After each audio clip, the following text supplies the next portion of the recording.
You're going to gain that really strong liberal arts background no matter what, but really kind of focusing in on those social science opportunities specifically. Dr. Camarano is here today to really give that full insight from the faculty perspective. And then Julia, goodness gracious, Julia is one of our current students. And we'll have a few more current students joining us too throughout this evening, but we'll run about 45 minutes or so. And admitted students, this is really your chance to get all of your questions answered from kind of that thematical perspective. Feel free to use the chat or Q&A function at any point throughout tonight's session. Really just here to get your questions answered, but I will really let the stars of the show take over. And students, if you have any admission questions, of course, I'll tackle those too, but really want to let our whole PC faculty and students take over. So Dr. Camarano, if you want to take the mic and run the show. Well, actually, Julia, how do you feel about going first? You probably have a more realistic bit of information to share. Yeah, I can introduce myself first. So my name is Julia McCoy. I'm a junior from Atkinson, New Hampshire, and I'm a political science and English double major in the liberal arts honors program. A few other things that I do on campus include I'm a member of both Pi Sigma Alpha and Sigma Tau Delta, which are the English and political science honor societies. I'm a co-editor for the opinion section of the Cowl, which is our student newspaper. I'm also a member of Active Minds, and I do admissions ambassadors, which is the reason that I'm here speaking with you all tonight. I'll just run over a few of my favorite classes in the political science department so far. So those include comparative politics with Dr. Theoria Francos and science fiction and political thought with Dr. Affigne. I'm happy to talk about the political science major as a whole, double majoring, anything like that, any questions you might have. I'm happy to answer them. Thanks, Julia. I'm Joe Camarano. I'm the chair of the political science department. I've been here since before you were born, came in 1997. You know, that doesn't mean I'm any smarter, it just means I'm older. But I kind of never left college. But I teach American politics, particularly executive politics, which includes the presidency, public administration, public policy process, things like that. I also teach, I've been trained in mass media and campaigns and elections as well. Now, I guess what I'm going to do is I'm going to talk a little bit, just a little, I promise, about what makes social science the label science. Because my best guess is you all take 2, 3, 4 years of science in high school, and you're essentially taught the method of scientific inquiry, which we call the wheel of science, where there's a theory out there, and the theory is based upon the knowledge that we've accumulated to date. And that theory leads you to develop hypotheses about things that you're looking at right now. And then you basically go into the world and you find information to test that hypothesis. Then you say, well, gee, was I right or wrong? Doesn't matter if you're wrong, by the way, when you use the scientific method. And then hopefully you'll have slightly refined knowledge as a result of that. You keep going around and around and around and around, kind of like the way they've been developing the COVID-19 vaccine for 10 years before COVID-19 actually existed.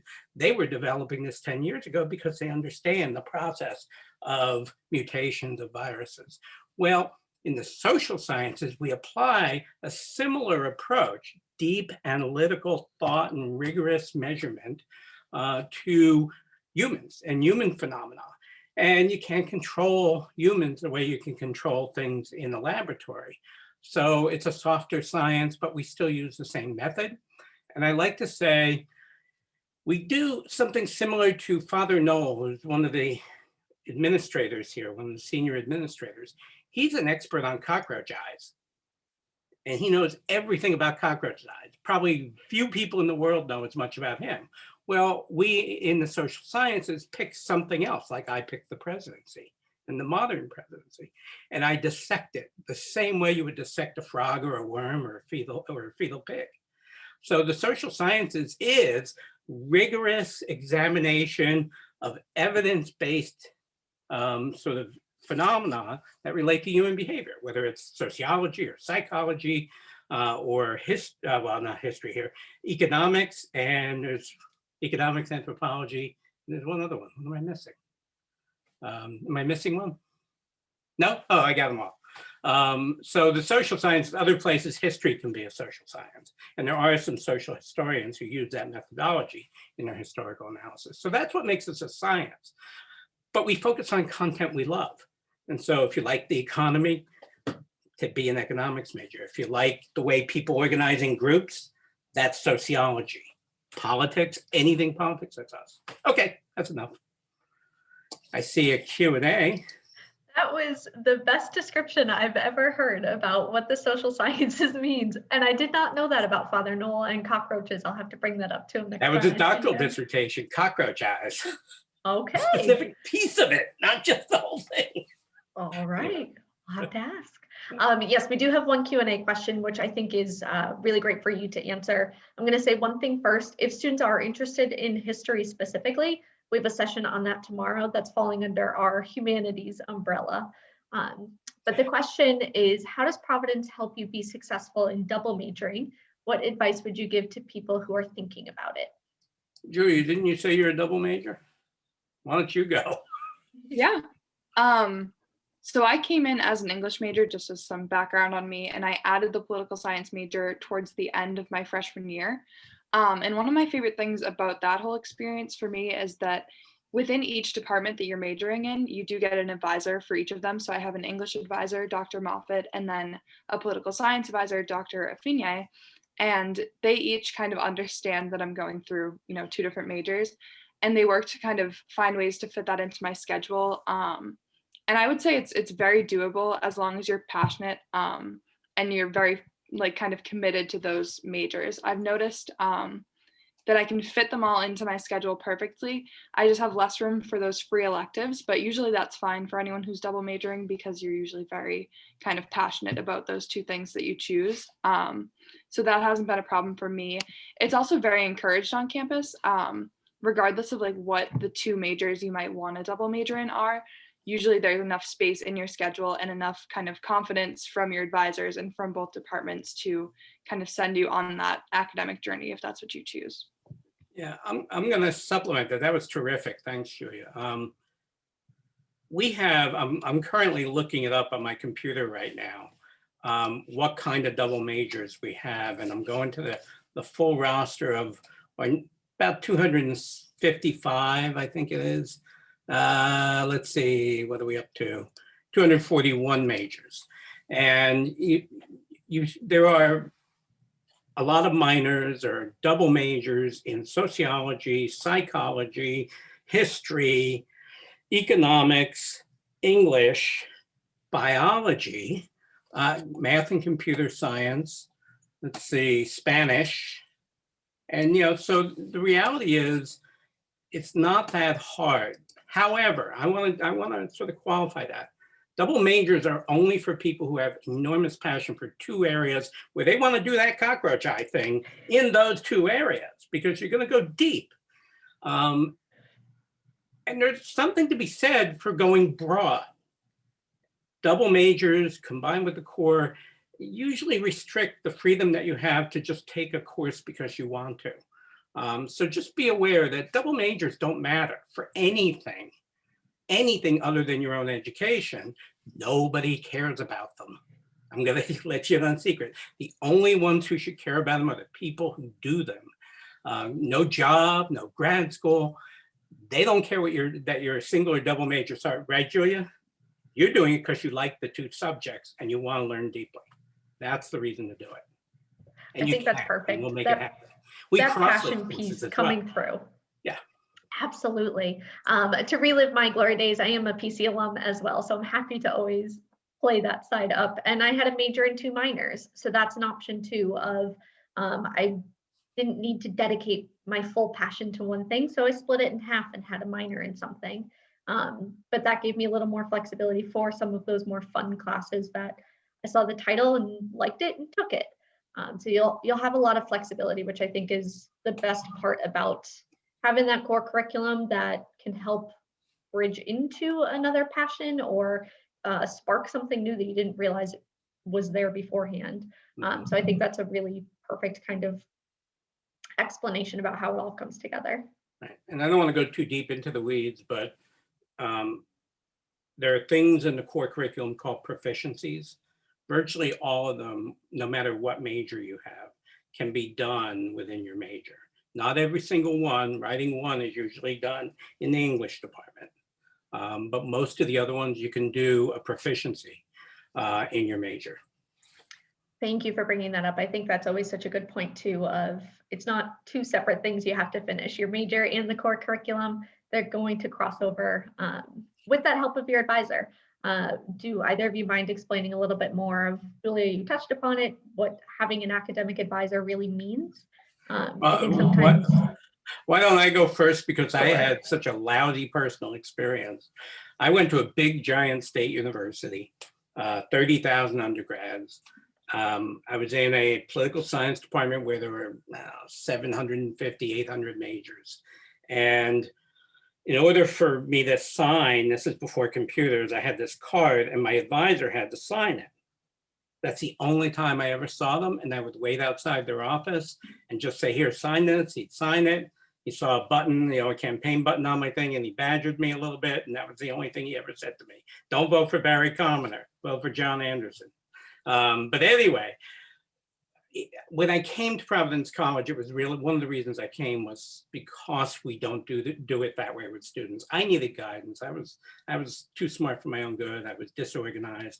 It took me a couple of years to get my grounding. If I had had an advisor, I probably would not have had the problem freshman and sophomore year that I did. And we do that here. And specifically how, I think Julia and Elizabeth are better to describe it. Yeah, so I kind of didn't really understand necessarily what an academic advisor did. Coming into college from high school, I had dealt with my guidance counselor, obviously. He wrote my letter of recommendation. He helped me find a college. Those were all really helpful things. But I wasn't sure exactly how that compared to an academic advisor. I would say one of the biggest differences is just that academic focus that they have within your major and the expertise that they have on the certain subjects that you're discussing. So when I first met with Dr. Affinia, I remember he asked me what exactly within political science I was interested in. And he kind of got to know my own personal interests, whether that relates to environmental policy or something like that. And he would kind of keep that in mind in every registration period. He's suggested different classes I might be interested in taking. And he's also kind of helped me decide what I might want to do with grad school in the future. So he's definitely still a guiding kind of a specified kind of subject area. Yeah. You cut out a tiny, tiny bit at that last second of still guiding, but more from the academic side. It had nothing to do with the broadband in the dorms. Definitely, yeah. My internet connection is unstable, but I hope I can. That's okay. We still gotcha. Yeah. Dr. Camarano, one other thing that I always come to you with questions about is the Washington program. Do you mind just explaining that really quickly? Sure. I'm the chair of the committee that selects students to go down. Every year we have 10 students who are eligible to go down to Washington for a full semester and take an internship and seminar sequence at American University. They have a special program. It's an international program. About 40% of the students are actually from outside the US. But basically you go down to Washington for a full semester and you live there. You do a 3-day-a-week internship there. You take 2 or 3 classes, depending on how many you want to take. Seminars, 2 of them, and then an elective if you want. And you spend the whole semester in Washington at American University. And PC has a contract with American University where it's a seamless, well, somewhat seamless. It's a seamless process where you just deal with PC and they then transfer everything that needs to be transferred to AU. And then AU transfers the transcripts back and they get articulated, meaning put into your sort of degree audit and your transcripts. The committee here makes the decisions because part of our agreement is we want to be able to choose who we send. We, generally, this year is an anomaly. We're not going to be able to send everybody who wants to go. We have 14 applicants and 10 seats. But this is the first time in 4 years that not everybody is going to be able to go. It's a great experience. People get, it's enthralling in Washington. Young people in Washington are made to be together, particularly if you're interested in government service or politics or law, or even business, international human rights. The World Bank has a huge facility in Washington that our students work at sometimes. So it's a great opportunity, junior or senior year, for you to go for a semester. Perfect. Thank you so much. From the faculty side of things, any words of wisdom? And students, Dr. Camarano is going to jump off quickly or soon, but any words of wisdom for our admitted students as they start to really think about where their next home could be? Yeah, I have to be honest with you. I want you to make sure you're going where you fit, meaning what is it that I want to study? Where is it that I want to study? And what kind of environment am I looking for in the classroom? The social stuff you're going to get, PC does a fantastic job on that. To be honest with you, I don't care. I care about your academic choices. And I think what you need to figure out is, do I want to be in a class where the professor will always know my name? Do I want to be at a school where I can't register unless I go and speak to my advisor first and get what's called an alt pin? Again, I figured out how my advisor signed things, and I just signed it myself after that one time. You can do that, but you can't do that at a place like this. Do you want to work closely with professors and maybe do independent research? And so Dr. Afina is an excellent mentor, as Julia will testify. Go where you think you fit best, and don't get stuck on the idea that there's one perfect place. The perfect place is the place you're happy at, okay? So if it's PC, great, but if it's not PC, great too. And even as somebody who works in the admission office, I highly, highly echo exactly what you just said. Go to the place that is your home and feels like that right fit. Trust your gut is always something. We always believe in divine providence and really feel that that's going to help you find your right spot. And that providence is divine. And if you want to see Dr. Camarano on the news, then PC is the right spot for you. I love whenever you get pulled in for any of the, especially this past year, political analyst kind of guru. Yeah. It's always fun to see you show up on the news. There's a saying, small pond, big fish. If I were in New York, that would never happen. Don't cut yourself short, but thank you so much for joining us tonight. We will see you in the future for other programs too, but. So here's the deal, real quick. JPCAMMAR is my email. No matter whether you're poli-sci or any other social science, if you have any questions, just email me. If I see a name that's external and it's a student, I'll remember to write you back. If you're a student here, it's about a 70-30 chance. All right, good to see you. Thank Take you. care. Have a great night. All righty, and we are joined by two other wonderful, wonderful current students. Kevin and Alex are, I don't play favorites, but these three right here definitely take the cake for our ambassador organization. We just heard a lot about the political science department. So Kevin and Alex, if you want to introduce yourselves and kind of explain your pieces of what it means to fall into the social sciences, I'd love to hear what you have to share. Kevin, you want to go first? Sure. Yeah. So I'm Kevin Schwalm. I'm from Northborough, Massachusetts, and I'm a business economics major. So initially going to the social sciences, I was a little bit slow compared to other students. I started out my journey at PC as a chemistry major, and then about halfway through sophomore year, I switched to a business economics major. And the social science department was phenomenal, and economics was phenomenal at acclimating me into the coursework, making sure that I could get all my classes done. And there's been some incredible opportunities from that.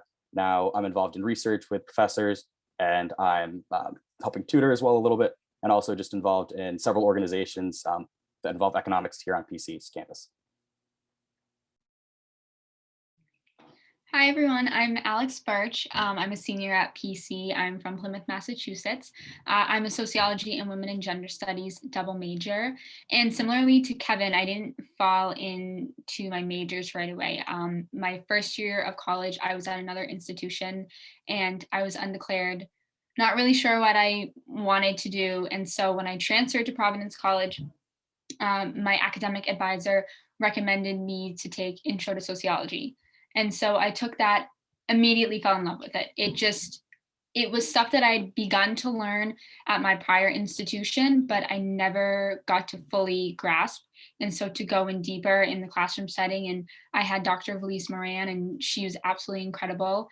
And so declaring those double majors felt so right for me. And so since then, the classes that I have taken have all just intersect so well. And I'm a dance minor as well. And even my dance minor, I'm taking a women in the arts class. So it's working for my women in gender studies major as well. And I think that's an incredible thing too, is I think our core requirement is a little intimidating when people come to PC and they're like, it's a hefty load. And it is, but I think it is also so easy to double major or slap on a minor and be so involved and involve yourself within multiple core studies. So that's been an incredible experience for me, is just getting to experiment with a little bit of everything with the social sciences. That was perfect. Thank you. And I love that Alex has that added extra thing that she can share about having chosen to transfer into Providence. Not that any of our admitted students are looking at that right this second, but I think you just add that kind of unique piece about why PC sort of thing. And you did the exact thing of what we were just talking about too, of how your core requirement classes can kind of cross over with some of your major or minor classes too. I am here now just to MC any of the questions that come through. So really it's the student show. And Kevin, towards the end, I will not be remiss without asking you to talk about BOP, but we'll get there. So one question just came through. Can you talk more about the research projects available at PC in the social science department? Which Kevin probably, yeah. Oh yeah, I can start. So last semester, I had the opportunity to work on a research project with the BW Research Group. It's a economic consulting firm in Providence. And every year they go to Providence College Economics Department to have us do outside research on a certain issue they're researching. So I worked with two other students and Dr. Mathis. Dr. Mathis is one of my favorite professors in the economics department. And we were studying subsidies and electric vehicle use in the United States. So we're working on right now one of the first papers studying how subsidies impact the amount of vehicles that are purchased from the electric vehicle market and different economic factors. So it's been really cool because not only am I working with research in the economics department, but I also get to work with an outside company and see sort of like what it's like to do research at a real economic consulting firm. That's awesome. Thanks for sharing that. And I think it's so special that our students do have that upper level, kind of graduate level work of research that you get to take part in at the undergraduate level. Julia or Alex, do you have either roommate stories to share or your own from that research perspective? Yeah, I can speak towards roommate experiences. So I've had roommates in the past.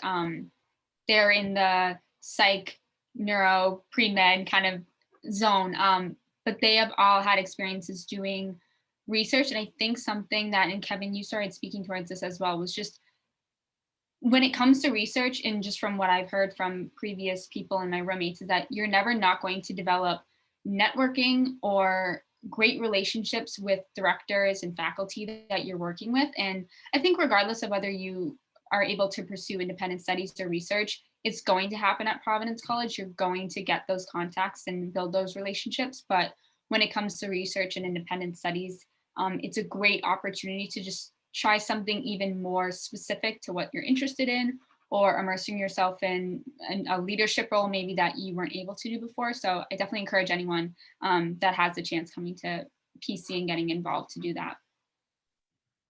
Perfect. Alex, this one's specifically for you. What has been your favorite class you've taken for the Women's and Gender Studies program? Oh my goodness, that's a good one. Okay. You can pick more than one if you need to. Yeah, I mean, all of them for sure. I would say my first one, honestly, would have to have been my intro class. Intro classes can be a little intimidating and frustrating at times, I think, just because you skim the surface of a lot and you can kind of spend 1 week and then the next week you jump to a completely different topic, and it stinks because you get really into something and then you have to move on to the other thing. But what I loved about this intro course was that the classroom environment that we had from that, and for so many people, this was very new things that we were talking about, conversations that we hadn't had before. And I felt, I kid you, like, I just felt so comfortable in that space. And so Dr. Brooks was the professor for that class, and she's just this incredible human being. She creates a space in which you never feel like you're asking a dumb question, or you never feel judged for what you might comment on something or think about a reading that we had. So that's a definite favorite of mine. Another one would have to be what I'm taking right now, which is Women in the Arts. So that's for my dance minor as well. But that has been such a fun course. We watch videos and we'll talk about photography or film throughout the weeks and look at representation of different women within those media platforms. So that's definitely been a favorite of mine too, just to see those two focuses for me kind of cross. Perfect, thank you. And I think you do a really great job explaining kind of what an intro level course may include. Some of our majors have started almost an introduction to the major kind of course, not necessarily just that introductory course, but a intro into sociology, of kind of just explaining what sociology means and what avenues may come after studying that program or something like that. I know Julia maybe gets sad at this question. I'm sorry in advance. But a student is asking about study abroad opportunities. We heard from Dr. Camarano about my study abroad, as I always like to say it, program in DC, but other types of study abroad opportunities, obviously a little bit on pause right now, but by the time our admitted students roll around to junior year, hopefully in the back into that full swing of things. But can anybody share a little bit about that? So I myself never studied abroad. I think just because I transferred to PC, I wanted to stay on the campus as much as I could. But from friends that have gone abroad, I've never heard a bad experience. I've only ever had people coming back, and I mean, I'm sure like Julie and Kevin, you might know, when the like year wrap up comes, it's been a year since someone studied abroad. It's like all the Snapchat memories come like full scope and you're seeing it all over again. But no, I've never heard anyone having a bad experience studying abroad. They've always come back from it having learned something, gotten involved more in their major, taken a class that they never thought that they would take before. So it's definitely something I would encourage anyone to do. I definitely don't think it would be something anyone would regret doing and being able to pursue. And I think one thing too is, the advisors work really well too, to make sure that you can fit in all your core classes. And even with like the PC in Rome, you're taking PC classes when you're studying abroad. So you're really not going to miss out on any academic credit. So there's really no reason to not study abroad unless, like I didn't study abroad, but there's several great ways you can study abroad and still fit in all your core and major classes. Yeah, absolutely. Surprisingly, I actually will jump in here to share a bit of optimism. So I am a junior, so my study abroad was canceled, but you know, we're getting over that. But I recently came in contact with one of my professors for my DWC colloquium, and we were talking, and she was mentioning that there are these like fellowship opportunities and scholarships for students to you know, do research or do a graduate program in another country. So that includes like the Fulbright scholarship, which I know a lot of people probably know about, but PC offers a lot of different scholarships for those opportunities, and there are advisors that help you with that. So even though I didn't get my traditional study abroad experience, I am looking into that. And it just shows that like there's always kind of an opportunity for you, whether you're a social sciences student or not. Yeah, I thank you for bringing that up, because I think that's something so amazingly special about Providence College and the education that our students come out with. We are one of the top producing schools for Fulbright recipients, and we have been for the past 2 years. For the past 7, we've had at least 2 Fulbright recipients each year. If you're not familiar with the Fulbright program, it's essentially a year after graduation, go through an incredibly competitive process to be awarded this opportunity to go and teach English or do service in another country based off of a specific topic that you've kind of researched and want to promote in that new area. So to be a part of an institution that on the surface level is a little bit smaller compared to some other institutions, the opportunities that are afforded to our students during their 4 years and after graduation are tremendous compared to something that a student may, as Dr. Camarano was explaining, may not ever meet their academic advisor, may not ever create that type of relationship. Those are available to our students on campus. I don't like to relive my glory days too much when doing these panels when I have such amazing students, but I did have that opportunity to study abroad. I went through our PCM Rome program that Kevin explained. So that is that Providence College owned program in Rome. But students have over 300 different programs in 40 different countries to choose from during their traditional junior year of study abroad. It can be a semester program, a full year program. We do have smaller summer and Maymester programs. A Maymester being somewhat like what it sounds, it's a semester in the month of May. So it's a week on campus doing coursework and then 2 to 3 weeks abroad, kind of seeing everything you had just learned. For any of our economics students, students are also able to attend the London School for Economics. And I think that's an amazingly awesome opportunity. It is a full year away, but who wouldn't want to live in London for a full year? So that's always an opportunity too. Somewhat follow up to what I was just saying. A student's asking about where economics falls. At Providence, it does fall under the School of Arts and Sciences, not the School of Business. If you heard Dr. Camarano's explanation of what it means to study the social sciences, Kevin, I'll let you jump in a second, but economics really studies kind of that theory of business and the kind of application approaches to it rather than kind of that day-to-day business lifestyle. But students definitely do double major or major and minor across the two. I think that's a beautiful thing about Providence. You can cross between schools. Sorry to relive the glory days a bit too. I have a psychology degree, but a business minor. So I had that opportunity, but Kevin, I'll let you explain a little bit more about how economics is different than studying finance or something like that. Right, yeah, I think you made a great point. So economics being a social science here, it's more about like the theory as opposed to the quantitative approach.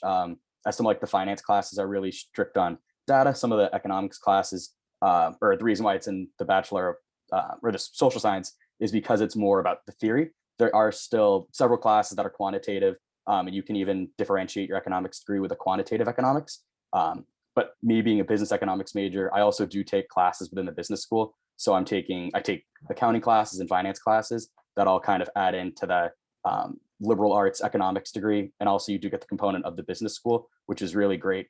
And I wouldn't say there's really a pro or con to having it be in the business school or the liberal arts college.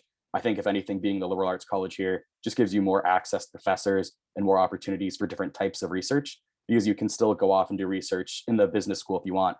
Right now, I'm actually doing an independent study in the accounting department with a bunch of accounting majors, even though I'm an economics major.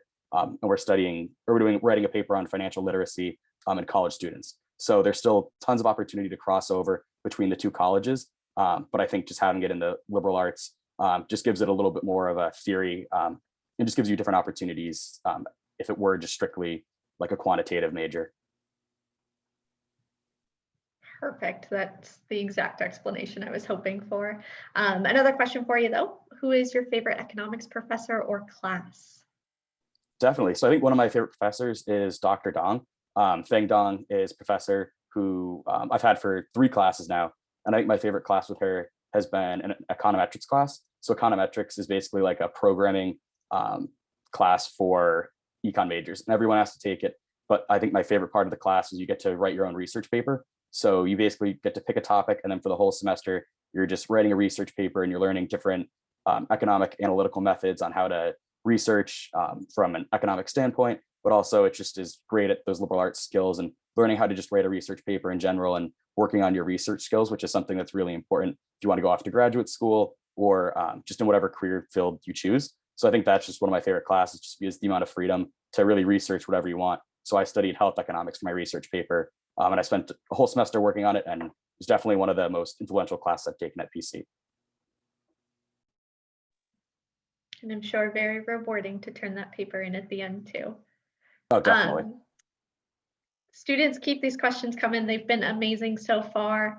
One question that I'm seeing now is talking about that transition into college, especially from that academic perspective, going from high school classes to college classes, no longer going to school from 7 to 3. What did that transition look like for all of you? Julia, you want to go first?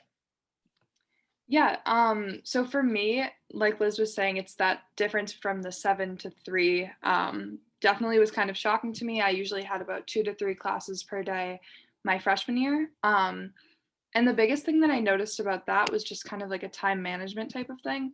So I was like making sure that I was doing my reading in between classes. I didn't want to kind of be pushing things off until the nighttime so that I could get those extracurriculars in too.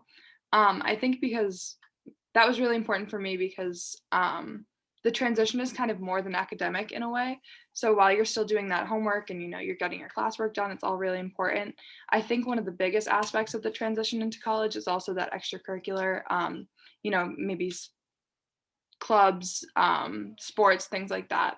So definitely just finding a way to kind of balance those things out and still be able to have like the best time of my life. The other thing I would mention is just making sure that you take every opportunity you can to ask any questions that you might have. So every professor here in any department has office hours every week. They're required to, but they often have more than they're required to. And you can just drop in at any point that you want and ask a question about a paper or an assignment, or even just a reading that you might have had a question on.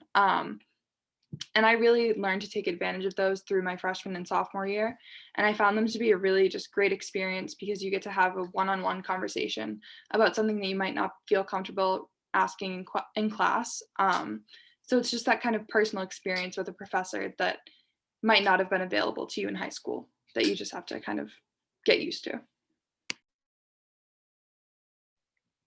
Yeah, going off of that, Julie, you spoke about balance, and I think that's a big learning curve to college.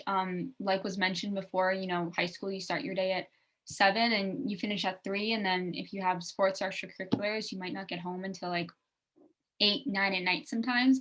And then you go from that to Fridays and Wednesdays this semester, I have class from 10:30 to 11:20, one class, and that's it. So finding that balance of when will I allow myself to watch a TV show or go on a walk, take a break, or when do I need to prioritize the homework because I have all afternoon, I don't have that excuse of being busy the rest of the day. But once you get involved too, once those extracurriculars that you want to get involved in, you sign up for, that becomes a more structured part of your schedule. For me, that's when I started to really feel like I felt like I had transitioned to PC and I was solid in my schedule. I knew that Monday and Tuesday nights were not going to be good homework nights for me. And Thursday nights, if I wanted to go to McPhail's for bingo, I didn't want to have to do homework after that. So once you get that schedule in line, and it's nice because as we've been talking about previously, you work so one-on-one with your advisors that you know what schedule to expect. That's when you can really figure out, okay, what does homework look like for me? When's the best study time for me? So that balance is key, but it's something that comes naturally, I think, once you just start to find that structure for your class schedules. Yeah, absolutely. I agree with everything that Julie and Alex said. I think time management is something that's so important. And something that I really learned too is you really have to be your own advocate. There's no one to say that, oh, you can't, or there's no one to stop you from not going to class. Or like if you didn't do well on a test, you're the one who has to go to the professor and see like what you can do to work on. So I think that really like learning that you're the one who was kind of now in charge of your education and you can kind of determine what major you want to do, what classes you like. I think that independence is awesome, but also with that, you just have to make sure to use your time management and really just be an advocate for yourself to make sure that you can get all the resources that you need on campus, which there's plenty of resources to make sure you can succeed. You just kind of have to find them sometimes. That's perfect. And I love the way that you just phrased that, Kevin, too. That self-advocacy of all of the resources are there, much like a college fair. All the resources are on the table. It's up to you to go take advantage, take the pamphlets, have that conversation, and kind of just jump in with 2 feet is always how I explain it to students too. With the 2 seniors in the room, I know nobody wants to talk about the big G word. Can't wait for commencement. I'm so excited you all get to walk across the stage for real. Any plans for next year? What is coming down the pipeline for you guys? Oh, so I'll go first. So after graduation, I'll be working as an associate at GuidePoint Global Advisors. So they're an expert networking company, and I'll be doing research with their financial clients.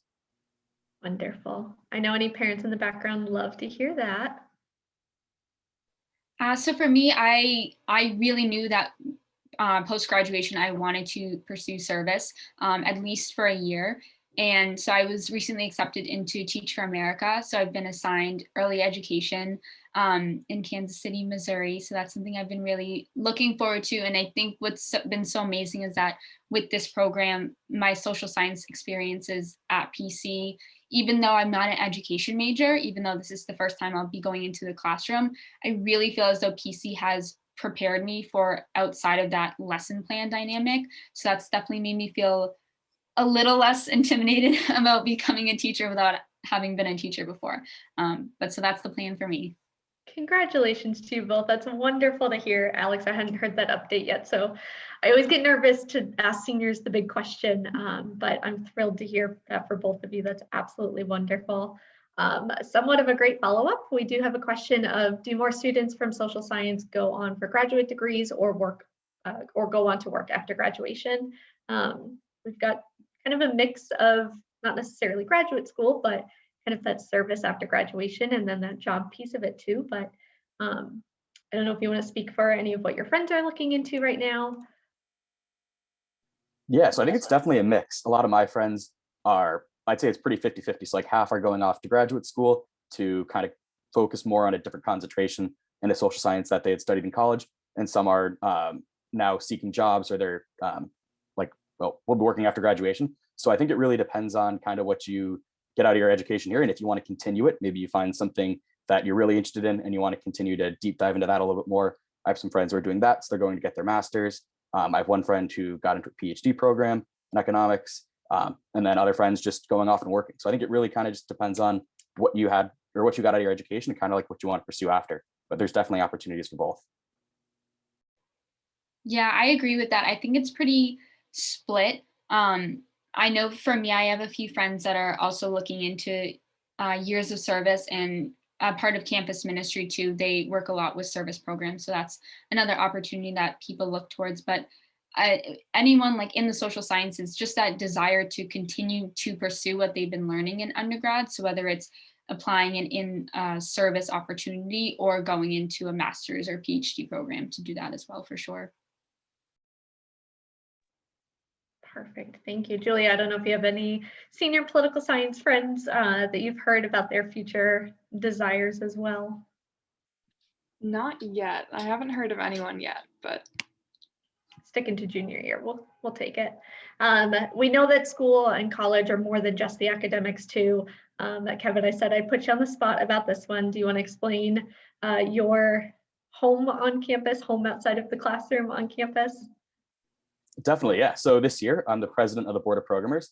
The Board of Programmers is the school's primary event planning organization on campus. So we do all the different events on campus through student activities like spring concert, events with food trucks, different festivals on the lawns when it was pre-COVID time. We also have all these different weeknight events just to help students relax or just get out of the dorm and meet new students. And then there's also events on the weekends that we run for all different students and all different classes. So it's really just a way to help bring students together. I kind of say it as we try to make the memories here for students on campus and help give them a reason to stick around and meet new friends and just try new things on campus. So we have a bunch of events coming up at the end of the semester outside that hopefully we'll be able to do with COVID. It's definitely weird. We've done a lot of virtual events this year, but it's definitely one of my favorite parts about PC. It's one of my favorite parts too. So thank you for explaining that. Julia, I know you have partaken in quite a few BOP events, specifically a Taylor Swift trivia, but I won't call you out on that one. If you want to talk about the cowl, and then we do have a question about clubs that would go along with the political science major. Yeah, so I actually won Taylor Swift trivia. I think that's really important to put out there. But yeah, so I'm a co-editor for the opinion section of the Cowl, which is our student newspaper. We have a bunch of different kind of sections within the paper. So there's news, portfolio, which is kind of like a creative writing aspect, arts and entertainment, and then sports. and my opinion section, of course. So for me, I kind of like this because it's almost like an extracurricular that goes with both of my majors in a perfect way. Obviously, through the English major, I'm writing, I'm editing, but then also with politics, I'm able to kind of look at the world and see what's happening. And I can spin that in a way that relates to our campus and can be newsworthy for our campus. So I think it's really great. And one of my favorite things about the COWL is that I write with, business majors, different liberal arts majors, social science majors. Basically anyone can write for the COWL as long as you have a passion for writing. It's totally open to you. So I just always like to mention that because I know a lot of people associate that with English majors, but it's definitely a very wide variety of people. And in terms of those clubs that kind of go along with the political science major, I know I mentioned it earlier, there is a political science honor society. That's for students who have taken, I want to say, 3 classes at least in the political science department. And through that, there's just different events and discussions, panels, stuff like that you can attend just as a supplement to what you're learning in class. And then in addition to that, we have PC Republicans and PC Democrats. So those are the more politically affiliated groups on campus, and they sometimes run events, debates, different things related to the political kind of sphere around us. And lastly, kind of a newer club is Friar's Vote. So that was really important kind of this last fall. They advocated for, students registering to vote, things like that. They shared a bunch of infographics on their Instagram page. It was kind of a really great way to let students know that, they should register, why it's important for young people to vote, things like that. So that's kind of more of a politics neutral club, but it's really great to get involved in if you're interested in that aspect of political science. Perfect, thank you. And to the student who asked the question, if you have a specific club you're looking for, feel free to send that along to us too. We have over 120 to choose from, so it may live on that list in some capacity, just with a different name. Alex, you want to talk about your involvement too? Yeah, so I am the student minister for campus ministry. So I do our women's study group student ministry, and I've been doing that for the past 2 years now. It has been amazing. Campus ministry is a great way, whether or not you're looking to get involved religiously on campus, it's just a great way to get involved. There are a lot of different organizations. Campus ministry is kind of like the umbrella, and then there are branches. So a bunch of different ways to get involved. And so women's study group, I was able to attend, I love talking about this, my sophomore spring break. Instead of just going home and sitting on the couch, I went to the United Nations. So I was able to attend the 63rd Commission on the Status of Women. So all week we were sitting on different panelist events talking about maternity leave, violence against women, bunch of stuff.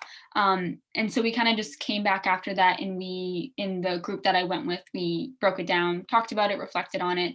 But that was a particular experience that I absolutely loved. I think we're still trying to do it post-COVID, hopefully.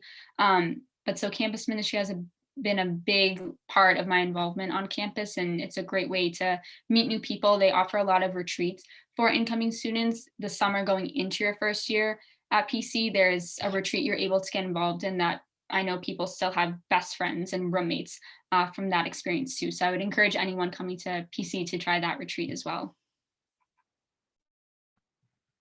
Perfect. Yes, I'm the biggest advocate for any of our pre-orientation programs, but then 100% the Connections Retreat, which is over one of the first couple of weekends of your freshman year. I am one of those people who still has her best friend from that weekend, so big advocate for that. As we start to wrap up a little bit here, clarification on the political science question about asking if we have a mock trial club. If that's a newer program on campus, we can always send you info if we're not too sure about it right this second. Perfect. We will gather information for you and send that along. Another question, Kevin, need your help here. What's the best freshman male dorm? This is going to spark some controversy, so I'm glad Kevin's the only one here to answer it. Yeah, I think Guzman's definitely the best. I lived in Guzman, and I think whatever freshman dorm you live in, you're going to have an awesome time. But you definitely kind of, I wouldn't say a rivalry, it's definitely just kind of like a community feeling. and everybody who lives in Guzman or St. Joe's or McDermott, they become really close to their dorm. It's kind of just like a competition against the other dorms, but it's all fun. And some of my best friends now live in the other dorms too. So it's just a great way to like kind of build some camaraderie freshman year. But I think Guzman was awesome. That friendly competition, especially coming out on the intramural field for a few sports, I'm sure. But thank you for answering that. It's always fun to hear students kind of stick to that freshman dorm pride a little bit throughout their time, no matter where you end up living after that. But as we do start to wrap up, for all of our admitted students, again, a big congratulations from the admission office. We are here to answer any of the questions that you have, especially from that perspective. But I want to give the last word to our current students and just share some advice about why PC, or advice about the college process, or any kind of last parting words of wisdom for our admitted students here. Anybody can take it first. I can start. So I say this to basically every admitted student that I ever meet because it's really important. And if I could travel back in time, I would tell this to myself as well. I think it's really important to ask questions, both to, administrators, but also especially to students. You guys have done a really great job of asking questions tonight. But I think it's just important because it gives you a feel for the campus, for the community, for what people do here. And obviously everyone has their own unique experience here. But to kind of hear what's special from someone's perspective is really important. And it kind of adds to what you might already know about the school just by getting that really specific life experience from someone else. I think, yeah, I kind of would say the same thing. I think one thing that really helped me decide on Providence was just walking around and talking with students and really seeing just the Friar family here on campus and just how much everyone really was into school and all the school spirit. So I think the biggest advice that I have is just try to talk with students that are currently at the school, whether it's alumni or students that are currently there. And I think just see how you kind of fit into the school, see if you relate to the student body, and see if it's really you could see yourself spending 4 years. So I would say just do what's best for you. Everybody has their own college that's right for them.